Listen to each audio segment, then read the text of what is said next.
শীতকালে সবারই পেটের ভিতর আগুন জ্বলে, ওই জন্যই তো সকাল হলে মুখ দিয়ে ধোয়া বেরোয়। মা তোমার মুখ দিয়ে কি ধোয়া বেরোচ্ছে? সবারই মুখ দিয়ে ধোয়া। আমারটা বেরোচ্ছে হালকা হালকা, কিন্তু ক্যামেরায় বুঝতে পারা যাচ্ছে না। রোদ উঠলে বের হয় না, একটু একটু রোদ বের হয়েছে বলে ওই পেটের আগুনটা নিভে এসছে আর কি, ওই জন্য মুখ দিয়ে ধোঁয়াটা বের হচ্ছে না। তো উঠলাম খানিক আগে, উঠে কিছুই হয়নি এখনো, ব্লগটাই শুরু করা হলো। কল ছেড়ো না গো মা, কল ছেড়ো না, দাঁড়াও দাঁড়াও। উঠলাম খানিক আগে, উঠে ভিডিওটাই শুরু করা হলো। একে একে টুকটুক করে সারাদিন থাকলো, এখন কাজ চলবে, কোনো অসুবিধা নেই। এই যে এখন ঘর ঝাড় দিতে লেগে পড়েছি। আমার সেই ডিস্কো বারণ দিয়ে, কি বলে ঝাঁটা না বারণ, বারণ, যেটা উঠোন ঝাড় দেওয়া হয় সেটা ঝাঁটা, আর যেটা ঘর বারান্দা ঝাড় দেওয়া হয় সেটা হলো বারণ। এই বারণটা খুব অক্ষত, এটা যদি ওই পিছন লম্বা থাকতো এতদিন মনে হয় ভেঙে যেত, ছোট বলেই ভাঙেনি।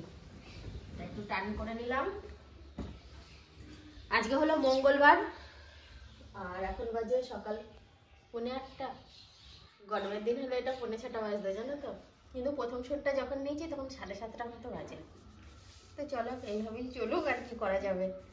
শীতের সকালগুলো একটু দেরি করে করেই ভিডিও শুরু করা হচ্ছে, উঠতে গিয়েই দেরি হয়ে যাচ্ছে।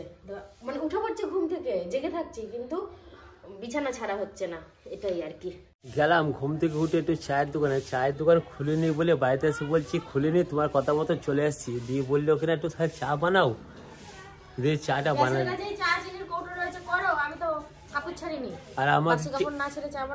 আর আমাকে কি বললো জানো, উল্লুকের মতো লাগছে। সেটা আমাকেও লাগছে, আমি বললাম দাড়িগুলো কেটো আজকে, সে কথা বললাম। উল্লুকটা আমাকেও লাগছে। বুধ আবার হাসছে গো তোমার কথা শুনে। চাটা আজকে আমি বানাচ্ছি, অন্যদের সাথেও বানাই, চিনি ছাড়া চা দারুণ খেতে হবে। চিনি তুমি আগে দিয়ে দিয়েছো, আমি বুঝতে পেরেছি, ঠিক আছে। আর চাটা খেয়ে সাথে বলবে কেমন হয়েছে। 10 বার তো ভুরু উঠে গেল বলতে গিয়ে, নিজের প্রশংসাতেই। আর চায়ের মধ্যে কি দিয়েছি সেটাও বলবে। তো বন্ধুরা, এটা লিকার চা না গুড় জল আমি ঠিক বুঝতে পারছি না, এবার খেয়ে বুঝতে হবে। লিকার চাটাকে পুরো গুড় জলের মতোই লাগছে বলো। আমি গ্লাসে নিলাম,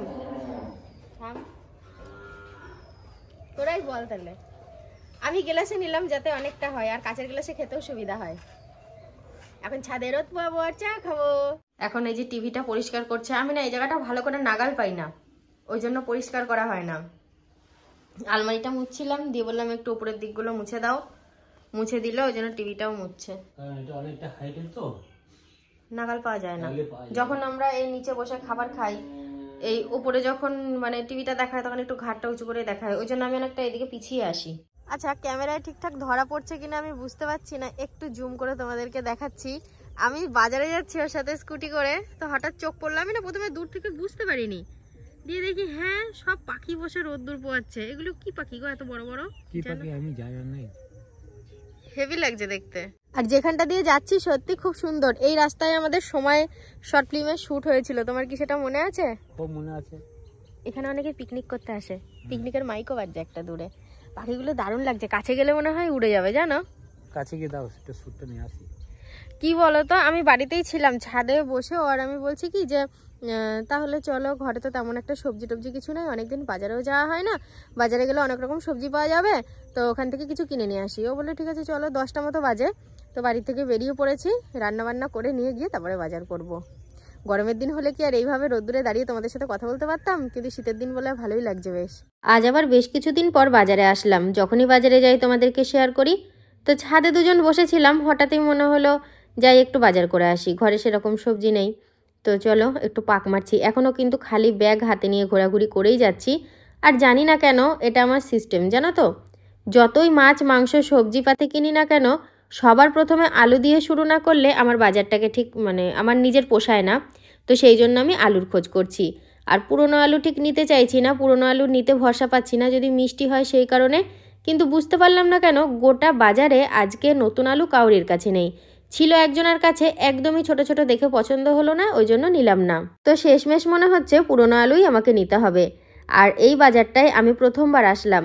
এই বাজারটায় জানো তো, মা প্রত্যেক মঙ্গলবারে, এটা অ্যাকচুয়ালি বাজার নয়, এটা হাট, এই হাটে মা প্রত্যেক মঙ্গলবারে বাজার করে নিয়ে যেত, আর আমি রান্না করতাম, রান্না করতে অনেকটা বেলাও হয়ে যেত। মা তখন চিরকালে কাজ করতো, মানে মঙ্গলবারে ছিল সপ্তাহের দিন, টাকা পয়সা পেত, তারপরে এখান থেকে বাজার করে নিয়ে যেত। তো এই বাজারে এসে আমার সেই দিনগুলো কিন্তু খুব মনে পড়ছে, আর আমি বারবার আমার কর্তাকে বলছিও। তো মনে মনে ভাবছিলাম কদিন ধরেই লাউ খাবো। তো লাউ কিন্তু অনেক কদিন রান্না হয় না, তোমরা যারা নিয়মিত ব্লগ দেখো তারা জানো যে লাউ আমি রান্নাই করি না। যদিও লাউ ঠান্ডার দিনে অতটা কেউ খায় না, গরমের দিনেই অনেকে পছন্দ করে খেতে, লাউ ঠান্ডা খেলে পেট ঠান্ডা হয়। কিন্তু কি জানি বাপু, আমার আবার শীত গরম ভালো লাগে না, যখন যে টাইমে মনে হয় খাই।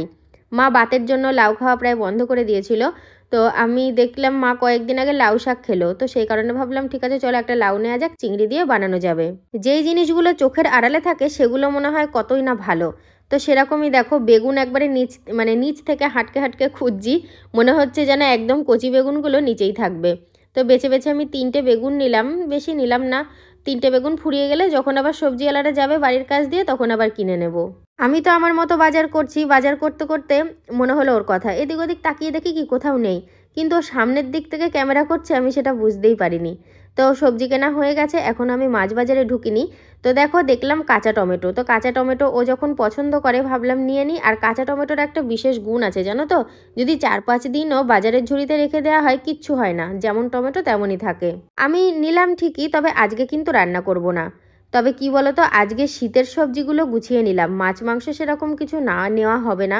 তোমরা ভিডিওটা দেখতে থাকো তাহলে বুঝতে পারবে। আমি বাজারে ঢুকে দেখলাম তেমন একটা আমার পছন্দ মতো মাছ নেই। রুই মাছ, যেটা মা খেতে চায় না, আমরা প্রত্যেক দিন খাই। আর একটা হচ্ছে শঙ্কর মাছ আমি খাই না, পাঙাশ মাছও আমি খাই না, আর কয়েক ধরনের চালানি মাছ রয়েছে। এই মাছ বাজারে মাছ ছিল, যার জন্য আমি আর মাছটা নিইনি। তো আমি টমেটো 2 রকমেরই নিলাম, কাঁচা আর পাকা। তো অনেকটা দিতে যাচ্ছিল, অনেকটা আমার লাগবে না, নষ্ট হবে। টমেটোর চাটনি তো খাওয়া হয় না, হয়তো একটু মাছে অন্য তরকারিতে দিই, এই কাজেই লাগে। তবে আজকের বাজার করতে কিন্তু খুব ভালো লাগছিল, কেন জানো, শীতের মিষ্টি রোদ্দুর গায়ে মেখে ঘুরে ঘুরে বাজার করছি, মনেই হচ্ছে না কিছু। এবার আমি চলে এসেছি মাছ বাজারে। মাছ তো কেনা হলো না, ওই পরিক্রমাই করা হলো। এক মাথা দিয়ে বেরিয়ে আর এক মাথা দিয়ে, মানে এক মাথা দিয়ে ঢুকে আর এক মাথা দিয়ে বেরোলাম।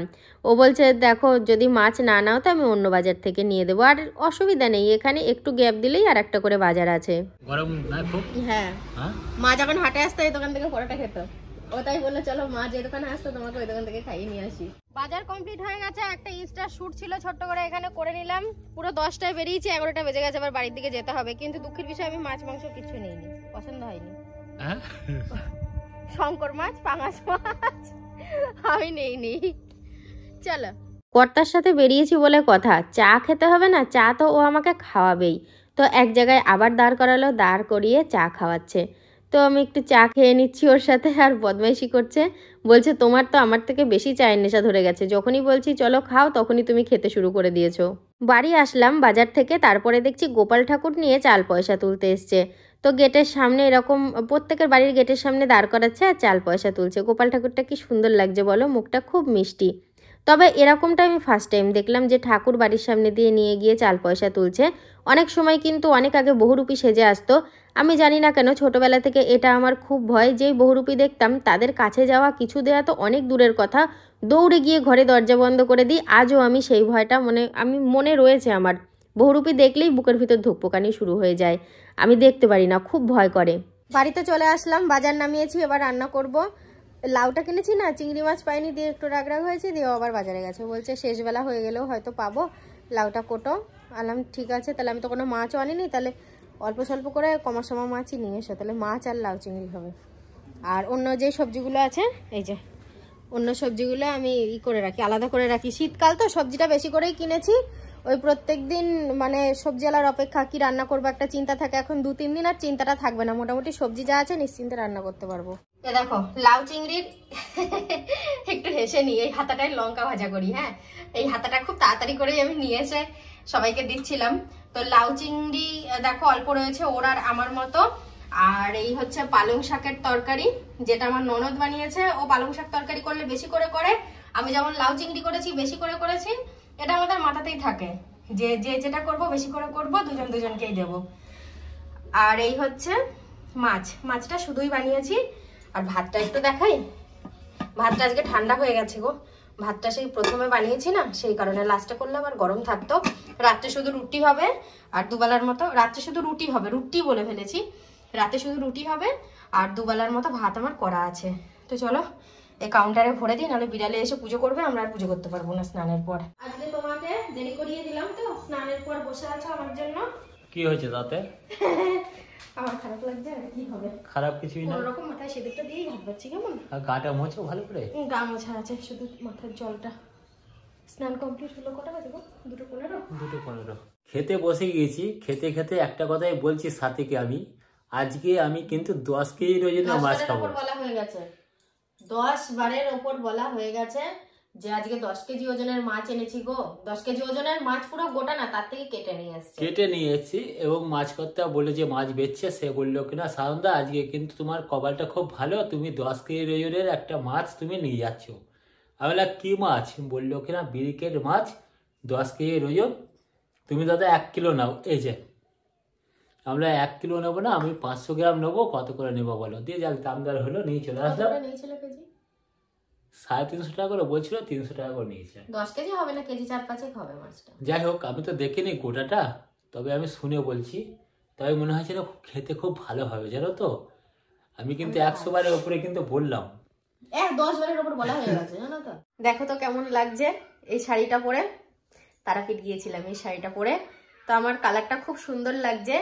আর একটু রেডি হয়ে নিয়েছি কর্তার সাথে, কয়েকটা রিলস বানাবো, আর তার সাথে ওর সাথে একটু কোথায় যাবো, একটু চা খেতে যাবো সন্ধ্যাবেলা। তো এখনো সন্ধ্যা হয়নি, বিকেলবেলা, বাচ্চারা খেলা করছে, খুব আওয়াজ আসছে চেঁচামেচি। তো কয়েকটা রিলস বানিয়ে নিয়ে তারপর আর আমি যাবো, একটু বেরোবো না বললাম, অনিচ্ছা সত্ত্বেও ওর যেন কি মনে হলো, বললো ঠিক আছে চলো। ওই জন্য বেরিয়ে পড়েছি, আর গাড়িতে একটু তেল ভরে নিল। পেট্রোল পাম্পটা অনেকটা দূরে, ওই জন্য কাছের থেকে অল্প তেলই ভরলো। তো সন্ধে প্রায় হয়ে এসেছে, গা ঢাকা অন্ধকার অন্ধকার ভাব। তো বাইরে বেরিয়েছি, ফুচকা খাবো না সেটা কি কখনো হয়, ওই জন্য একটু ফুচকা খেয়ে নিচ্ছি। ফুচকার পর চলে এসেছি একদম বাড়ির কাছে, এখন বসে বসে চা খাচ্ছি। এই চাটা কিন্তু আমি বাড়িতে বসে প্রায় দিনই খাই, কারণ আমার বাড়ির কাছেই একদম চায়ের দোকান, আমার ঠাকুরপুর চায়ের দোকান। তো অনেক সময় মনে হয় ব্লগেও আমি তোমাদেরকে বলেছি। আমরা বাড়িতে চলে এসেছি, তাই তো? বাড়িতে চলে এসে আমার চেঞ্জ হয়ে গেল। ওরে বাপরে, চেঞ্জ তো শুধু প্যান্টটা করলে, তুমি তো জ্যাকেট পরে সারা দুনিয়া ঘুরে এলে। আমিও ওই স্টোল নিয়ে গেছিলাম, তো আমিও চেঞ্জ করব।